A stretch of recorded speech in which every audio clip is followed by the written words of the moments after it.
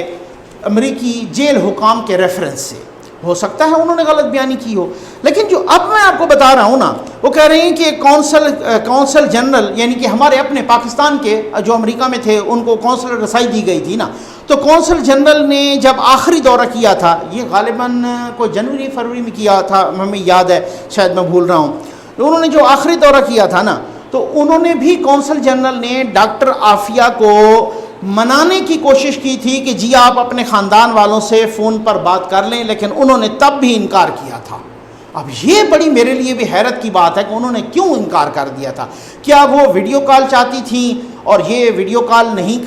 کرانا چاہ رہے تھے، یا نہیں کرنا چاہ رہے تھے، یا نہیں کرا سکے؟ کیا اس کی وجہ کیا ہے؟ یہ بہت بڑی بات ہے۔ 27 مارچ کو وہ کہہ رہے ہیں کہ جیل جانا تھا کونسل جنرل نے، لیکن لاک ڈاؤن کی وجہ سے، کرونا کی وبا کی وجہ سے وہ نہیں جا سکے، اس وجہ سے ڈاکٹر فوزیہ صدیقی نے اس جواب کو مسترد کر دیا، اس کے وکیل نے بھی، کیونکہ مسئلہ یہ ہے کہ اس گورنمنٹ نے تو بہت ہی سبز باغ دکھائے تھے نا، یوں کہہ لیجئے، اور بہت امید دلائی تھی کہ جناب کہ وہ ایک سٹیج پہ ایسا ہوا تھا، آپ کو بھی یاد ہے کہ جناب بالکل جیسے ڈاکٹر عافیہ صدیقی کو واپس لایا جا رہا ہے۔ ایک سٹیج پہ یہ بھی باتیں ہوئی تھیں کہ میں نے شاید اس پہ ویڈیو بھی ڈیفینیٹلی بنائی تھی کہ شکیل آفریدی کو وہاں کوئی حوالے کرنے کا پلان ہے اور ڈاکٹر عافیہ صدیقی کو یہاں لانے کا پلان ہے، تو اس طرح کی بھی کوئی باتیں ہوئی تھیں، اس طرح کی بھی خبریں آئی تھیں۔ تو اب دیکھیں کہ کیا ہوتا ہے، اس پہ کس قسم کی کیا صورتحال ہوتی ہے، اور وہ کیا واقعی انہوں نے ریجیکٹ کی ہے ساری چیزیں کی ہیں، تو کیوں کی ہیں۔ امید ہے آپ کو ویڈیو پسند آئی ہوگی۔ آپ کا بہت بہت شکریہ۔